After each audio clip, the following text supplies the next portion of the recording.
los haga llorar, pero todo tuyo.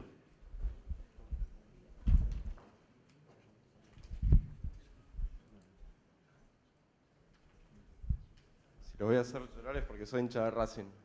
Yo también. Siempre hay uno Hoy ganamos. que salva eso. Ahí va. Bueno, me presento, soy Oscar Guilione, dirijo una fundación que empecé hace 6 años con otras personas que se llama Enseñar por Argentina.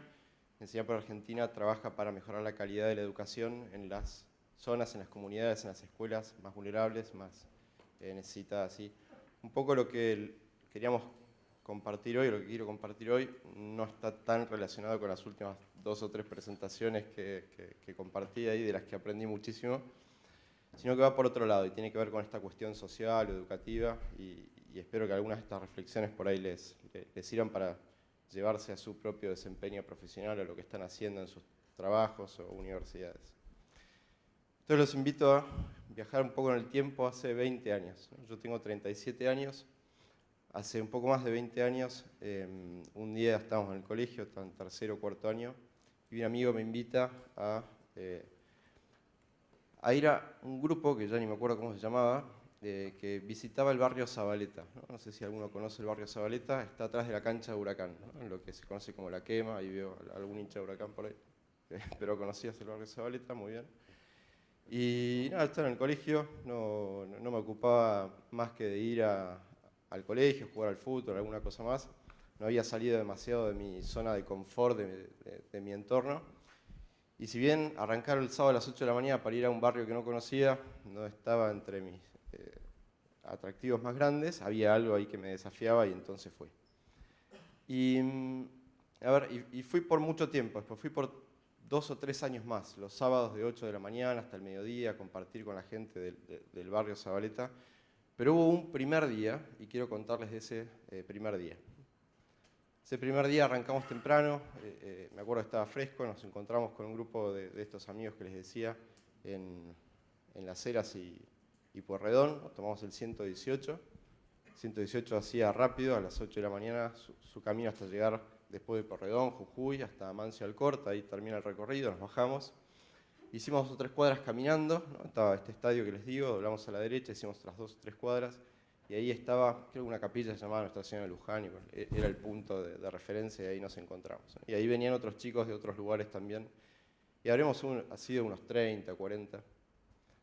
Y ese primer día que estaba por entrar al barrio, cuando había otro chico que era como el coordinador y dio una charla y nos repartió de a grupitos de a 2 o de a 3, nos contó a todos que había una tradición en el grupo, un código en el grupo que era que si era tu primera vez, ibas a visitar la casa más humilde del barrio. No entiendo por qué, si era para darte como una visión de lo que estaba sucediendo ahí o para que realmente entiendas qué es lo que está en juego o por qué. Y entonces me tocó ir con un chico llamado Matías y entrar al barrio y íbamos a ver la casa de Zulema, que era la casa más humilde del barrio. Entonces, bueno, ahí andamos, cruzamos a Amancio Alcorta y enseguida cambia todo, mucho más de lo que uno quisiera. Y en esa época, se les decía, 20 y pico de años, el barrio Zabaleta no llegaba hasta el final, hasta el Riachuelo, pero de todas maneras ya era un barrio bastante grande. Y empezamos a caminar, ¿no? Y caminamos un rato, habíamos caminado 5 o 10 minutos, y a medida que uno se alejaba de esta avenida de Amancio Alcorta, empezabas a notar cada vez más que la pobreza era todavía más profunda, ¿no? Y enseguida me di cuenta, ya después de andar unos minutos, dónde estaba la casa de Zulema, porque claramente en ese contexto de desafíos o de pobreza, la casa de Zulema era la más pobre de todas, ¿no? Ya llegaba, ¿no? y veía que estaban como esas chapas y unas piedras arriba, y la puerta es como que flameaba porque era una bolsa de nylon negra, pero sobre todo me di cuenta que era la casa de Zulema, por algo que les cuento con cierta vergüenza, por el olor, ¿no? Por el olor a podrido, a basura dejada que estaba ya muy entrando adentro mío cuando nos acercamos a esta casa. Porque la casa de Zulema, además de estar al lado del riachuelo, estaba construida literalmente sobre basura. Y me acuerdo de estar llegando a la casa y después supe que el esposo de Zulema juntaba cartones y entonces había mucha basura también en la entrada, toda apilada. Entramos a la casa, fuimos llegando a la casa y ese olor que les decía era cada vez más fuerte. Bueno, pero de todas maneras llegamos a la puerta y con Matías entramos. Y me acuerdo que en el momento que di un paso adentro, el olor que afuera era fuerte, adentro era insoportable. Tenía una remera de manga larga, me la puse acá en la mano y me la llevé a la nariz. Porque no podía respirar lo que había dentro de la casa. Y no hablé más, ¿no? Entré a la casa, me llevé la mano acá, la casa tenía una bombita de luz colgando. Me acuerdo que estas 3 o 4 paredes acá había un póster de Boca, del Sagrado Corazón de Jesús, de Gladys la Bomba Tucumana, gran éxito en esa época. Y ahí en el medio estaba Zulema, ¿no? Estaba sentada en el medio de su casa, en un banquito. Zulema habrá tenido 33, 34 años y parecía de 70.000 años. Estaba callada, con la mirada perdida, el piso era de tierra, había algunas camas acá a mi derecha como cuchetas, había una cama un poco más grande ahí, al lado de Zulema había una mesita llena de botellas, de mamaderas, había pañales tirados por todos lados porque, no les conté, pero en la casa de Zulema había 5 o 6 chiquitos que iban de 0 a 6, 7 años, ¿no? Y estaban corriendo y jugando. Desnudos, les dije hacía frío, ¿no? Estaba fresco, no hacía frío, pero los chiquitos estaban ahí desnudos, colgando con pañales. Había un par que estaban en pañales todavía, con los mocos colgando. Yo tengo 3 hijos, sé lo que es un pañal, sé lo que son los mocos colgando, pero créanme que entre el olor, el piso de tierra, la bombita, los chicos, era muy fuerte. Y entonces, bueno, Matías empezó a hablar de algo que sinceramente no me acuerdo, y yo me dediqué a mirar, ¿no? A observar, porque no podía hacer otra cosa. Y en eso uno de estos chiquitos que habrá tenido 1 o 2 años pasa corriendo y Zulema lo agarra, se lo lleva para ella y estira la mano y saca de este lugar donde había ropa, saca me acuerdo, una polerita colorada, ¿no? Y se la va a poner.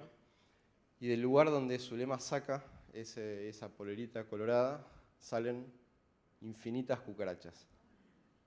Infinitas. Y me di cuenta que no solamente estaban ahí, que seguramente había un nido de cucarachas, sino que además estaban caminando por todos lados, estaban caminando arriba mío. Y ahí les confieso que no pude más, salí de la casa y me puse a llorar. Y tenía, no sé, 15, 16 años y volví ese día a casa. Me acuerdo que me encerré en el baño, abrí la ducha y pasé un buen rato ahí. Y lo único que pensaba es, ¿qué carajo nos pasa que yo vivo acá y voy al colegio y hago mi vida y juego al fútbol? Y esta familia vive literalmente sobre basura, y los chiquitos están desnudos y viven con cucarachas, y pasa, y pasa, y pasa, y en realidad no pasa nada. Y les dije, fui más tiempo, fui durante 3 años más a visitar el barrio, pero esa primera vez, evidentemente, me dejó alguna especie de cicatriz o algo que me hizo en el tiempo volver. Pero como era adolescente, la vida continuó, y seguí haciendo mi vida y estudié administración de empresas. Y cuando estábamos terminando la facultad con un grupo de amigos, en esas charlas de café hasta las 3 de la mañana queriendo cambiar el mundo, pero que al final en general no quedan en mucho más que eso, esta vez le pusimos un poco más de garra y empezamos una fundación en Santiago del Estero, Aniatuya, y acá en Retiro, en la Villa 31, para dar becas terciarias universitarias a chicos que realmente querían seguir estudiando, porque nos dábamos cuenta que si queríamos cambiar alguna historia como la de Zulema o la de sus hijos, la educación claramente es una forma de hacerlo. Y además cuando veíamos qué pasaba en esas clases, en esas escuelas, en estos barrios donde nosotros colaborábamos como voluntarios, porque cada uno tenía su trabajo, veíamos, entre otros, este tipo de cosas, sabiendo que más del 50, algunos dicen 44, otros dicen más, 50% de los chicos hoy no terminan el secundario, ¿no? Y eso, como todo, es un promedio, ¿no? Entonces imagínense cómo es ese número en las comunidades y en las escuelas, en los barrios, donde todavía la pobreza pega más fuerte.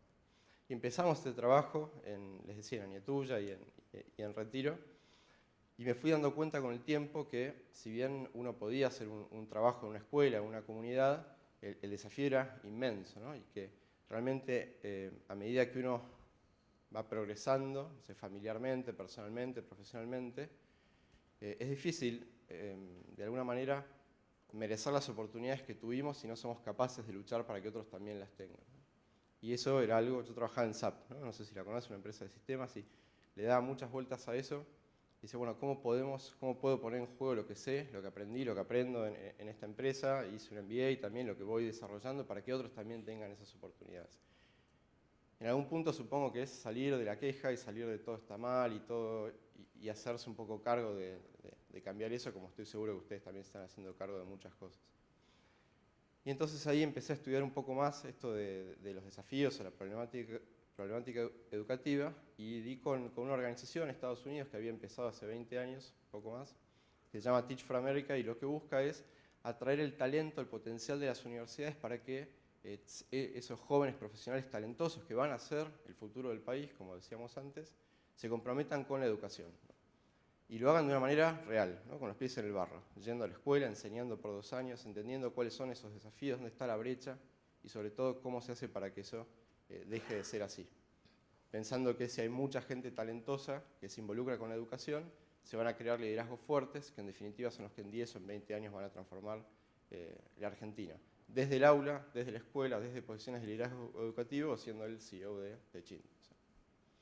Entonces empecé esta organización donde buscamos, convocamos, seleccionamos jóvenes profesionales de distintas áreas universitarias para que sean los líderes sociales del mañana, partiendo desde el aula, enseñando 2 años en estas escuelas donde el desafío de la calidad es inmenso, ¿no? Donde, para darles un ejemplo concreto, la diferencia de aprendizaje suele ser 3 años, ¿no? Un chico que está en tercer año del secundario, acuérdense ustedes, cuando hacían sus pruebas de física, de química, de matemática, no la puede resolver, ¿no? Y le damos un texto para que lo comprenda, no lo puede comprender.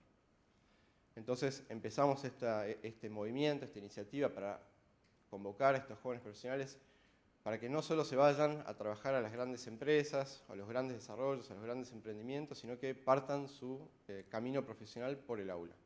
Y después de 2 años, no importa dónde vas, no importa en qué empresa estés, no importa qué emprendedor seas, si entendiste lo que se necesitaba para llevar a un chico de acá a acá, eso te va a acompañar toda la vida. Si entendiste cuáles son las capacidades, las habilidades que esos chicos tienen que desarrollar, que vos probablemente ya tenés desarrolladas, eso te va a acompañar toda la vida. Lo vas a lograr con tus hijos y va a ser espectacular, y lo vas a haber logrado incidir en muchos otros chicos también que, como les mostraba hoy, no terminan ese trayecto educativo. Entonces vamos 6 años haciendo esto, ahora estamos trabajando en Córdoba, en Salta y acá en Buenos Aires, y recibimos más de 3.000 postulaciones todos los años, ¿no? O sea que hay gente, hay jóvenes que quieren involucrarse desde lo social. Y acá hay algo para mí que es de alguna manera especial, y tal vez no está bien que yo lo diga porque es autorreferencial sobre enseñar, pero es la capacidad de juntar tu trayecto y tu desarrollo profesional con tu vocación social. Eso en general hoy, piensen ustedes en qué oportunidades tuvieron, de las dos, sociales y profesionales, en general están separadas, ¿no? Hago mi carrera profesional, trabajo en esta empresa, desarrollo este proyecto, y después doy una mano en este comedor, o en esta parroquia, o en Cáritas, o doy una mano a este amigo que tiene una fundación. Pero en general no hay oportunidades de combinar las dos, ¿no? De realmente desarrollarte profesionalmente a la vez que estás desarrollando de alguna manera el futuro de tu país, porque vamos a vivir todos en ese país dentro de 20 años, ¿no? Y tenemos la oportunidad de darle de alguna manera la forma que creemos que tiene sentido. Si no se la damos nosotros, alguien más se la dará y viviremos en el país que otro soñó, no el que nosotros soñamos. Entonces, me enfrenté de vuelta a esta oportunidad de contarles cómo vivo personalmente eso. Y hace un tiempo escuché una persona que hablaba de esto como una historia dividida en dos, ¿no? Historias de verdad, historias de esperanza. Entonces las historias de verdad son historias como las de Zulema, ¿no? Las que les conté antes. Y si cierran los ojos un segundo, seguro que ustedes tienen sus propias historias de verdad, ¿no? Segurísimo. Pero también hay historias de esperanza que hacen que esas historias de verdad entren en una dinámica distinta, ¿no? De refuerzo positivo, y donde ojalá muchos de nosotros somos los que hacemos que esa rueda gire en positivo. Entonces ahora sí les quería contar la historia de Tincho, ¿no? De Martín. Tincho está en su 2.º año de enseñar por Argentina, es tucumano, es contador, enseña acá en una escuela en Villa Soldati, en un barrio muy, muy vulnerable, muy pobre de la capital. Y entonces Tincho me cuenta que un día uno de sus alumnos, Brian, se le acerca y le dice, profe, no ando bien. Quiero ver si usted me puede ayudar, ¿no? Y entonces Tincho aprovecha eso y le dice, bueno, Brian, basta, ¿no? Hasta acá llegamos. Brian claramente no estaba comprometido con su escolarización, con su aprendizaje, ¿no? Era un chico que ya había repetido una vez, iba para repetir seguramente otro año. Iba algunos días, no iba otros, y por más que Tincho les hablaba a todos, parecía que no hacía o no terminaba de salir con Brian, entonces aprovechó esta oportunidad que de alguna manera surgía del mismo, y le dice, bueno, vamos a cortarla acá, vamos a hacer un trato. Yo te propongo que durante los próximos 2 meses vos vengas 1 hora antes de cada clase mía, él da contabilidad y matemática, y hagamos una preparación especial, ¿no? Yo me comprometo a que si vos venís, yo voy a venir también y vamos a recuperar o intentar recuperar lo que no aprendimos, y te voy a poner en una instancia que él tenía especial que se llama examen bonus, ¿no? Te voy a dar un examen bonus, si lo aprobás, entonces te mejoramos la nota y aprobás estas 2 materias. Tincho me cuenta que Brian no entendía mucho de qué se trataba el examen bonus, ni nada de lo que Tincho trataba de emocionarlo con esto. Pero bueno, como confiaba en él, ¿no? Y hacía un año lo tenía como profesor y veía que era esencialmente un buen tipo y se preocupaba por él y sus compañeros, le dijo que sí. Y durante 2 meses, Brian y Tincho hicieron 1 hora extra por día para hacer este catch-up entre matemática y contabilidad. Y entonces llegó el día del examen, y ahí estaba Tincho esperando a Brian, pero Brian no fue, no apareció. Eso fue un lunes. El miércoles que tenían clase de vuelta, Brian tampoco apareció. Recién el viernes de esa semana, Brian aparece, entra corriendo al aula, mirando para abajo, me cuenta Tincho, casi llorando, y le dice, profe, no vine porque estuve preso. Tincho se queda así medio sin saber qué decir y le dice, bueno, pero ¿qué pasó? Dice, bueno, estaba ahí en mi casa, vinieron mi primo y mi amigo, ellos tenían apuntada una farmacia. Digo, profe, usted sabe que yo a veces salgo de gira, ¿no? Salir de gira en los códigos del barrio, salir a robar. Usted sabe que yo a veces salgo de gira y bueno, salimos, pero nos estaban esperando, profe, y nos recagaron a palos, ¿no? Y entonces estuve preso hasta ayer. Entonces, Tincho lo primero que le dice es, está muy mal lo que hiciste, ¿no? ¿Por qué? ¿No? Veníamos preparándonos, veníamos trabajando, ¿por qué? Entonces le vuelvo a decir unos mangos, profe, para llevar a casa, para tener unos mangos para la vieja. A todo esto Brian vive con sus hermanos y con su mamá, su padre ya no vive hace tiempo con ellos, en una casita ahí en Soldati. A mí me quedó muy grabado, ¿no? Unos mangos, ¿no? ¿Cuántos mangos tenemos acá? Unos mangos. Y entonces Tincho le va a hablar y se da cuenta que Brian se rompe a llorar como llora un chico de 16 años. Lo abraza, lo tranquiliza y le dice, bueno, vamos a hacer una cosa, Brian. Yo estoy dispuesto a darte una segunda oportunidad si vos estás dispuesto a darte también una segunda oportunidad, ¿no? Y estaba claro que no estaban hablando del examen, ¿no? Entonces volvieron a pasar un par de semanas y volvieron a repasar y a disponer todo de vuelta para el examen. Y llega ese día, ¿no? De vuelta, creo, si no me acuerdo mal, era un lunes, ¿no? Y entonces Tincho entra a la clase antes para preparar las cosas y antes que llegue el resto de sus compañeros, Brian aparece y entra rápido a la clase y lo abraza de vuelta. Tincho me cuenta que Brian tenía los ojos de vuelta, llenos de lágrimas, y le dice, gracias, profe, porque estoy acá. Y me acuerdo que ese día que hablamos, usted, antes de que yo me fuera, me dijo que usted era mi profesor de matemática y de contabilidad, y se acuerda ese ejercicio que hicimos donde agarramos una hoja y de este lado usted me preguntó cuánto valía mi vieja para mí, ¿no? Y yo al principio no sabía qué decirle, ¿no? Y usted me hizo anotar un número, ¿no? ¿Cuánto valía mi vieja? Porque yo había estado 3, 4 días preso y me había olvidado de mi vieja. Usted me dijo, ponga un número acá, y yo puse un número. Y después me dijo, usted sabe que tiene 16, 17 años y tiene compañeros que ya están trabajando y ganan 6.000, 7.000 pesos por mes. Hicimos esa cuenta de 6.000 pesos por mes por 25 años, porque eso es lo que yo hubiera terminado en la cárcel si hubiera pasado algo esa vez que robé. Y usted me dijo que ponga el número y lo puse. Y del otro lado de la hoja, usted me hizo pensar cuánto valía mi vida. Y yo ahí ya no pude ponerle un número. Y eso para mí me quedó muy marcado, profe. Yo vengo acá a decirle gracias, porque sabe que pasó el viernes pasado, fue mi cumpleaños. Y mi primo y mi amigo vinieron a buscarme de vuelta, porque en los códigos del barrio también cuando uno sale a robar y no roba tiene que volver. Y teníamos que ir a robar de vuelta a esa farmacia. Y yo le dije, no, chicos, yo me acuerdo de usted, profe. Yo me quiero quedar piola acá con la vieja, festejando el cumpleaños. No quiero salir. Ellos insistían que era mi cumpleaños, entonces lo que sacábamos me lo quedaba yo, porque era mi cumpleaños. Yo dije, no, vaya. Y los chicos salieron, profe, y a mi primo lo mataron. Y mi amigo está ahí peleándola en el hospital. Y yo estoy acá y quiero dar ese examen y quiero que me vaya bien porque quiero tener la vida que usted me dijo que yo podía tener. Esa para mí es una historia de esperanza, ¿no? Entonces tenemos las grandes verdades y por suerte, o por profes como Tincho, o por profes que también son parte de la vida de ustedes, si cierran los ojos seguro tuvieron un profesor que los llevó a más. Disculpen el francés, pero que les pegó una patada en el culo cuando tenían que salir adelante, que les mostró algo distinto. Por profes como ellos, ustedes también son una historia de esperanza, de ustedes mismos. Entonces el desafío es cómo hacemos para llevar esas historias de esperanza, esas historias de verdad, y que ustedes sean un poco esos protagonistas, que nosotros todos seamos esos protagonistas. Yo podría contarles y hacer análisis de política educativa y de inversión, ¿no? Y podría ponerles gráficos de cuánto invierte Argentina en su PBI sobre la educación y hablarles de las leyes de educación y los desafíos por delante.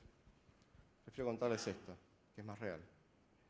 Y dejarles la pregunta, ¿no? ¿Qué pasaría si el talento de la Argentina, si los futuros profesionales de la Argentina se comprometieran con la educación? ¿No tendríamos una educación distinta? No porque lo de hoy está bien o está mal, eso será otro el que lo juzgue. Ustedes probablemente tienen su propio pensamiento o experiencia al respecto.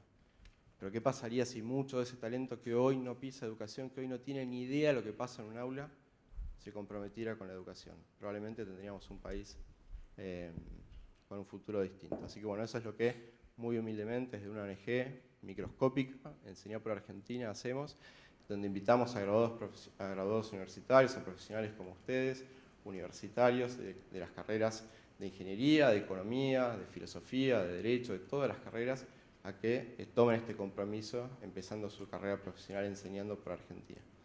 Bueno, quedo atento a cualquier pregunta e iré a compartirles esta experiencia personal que ojalá les haga eco de alguna manera. Gracias.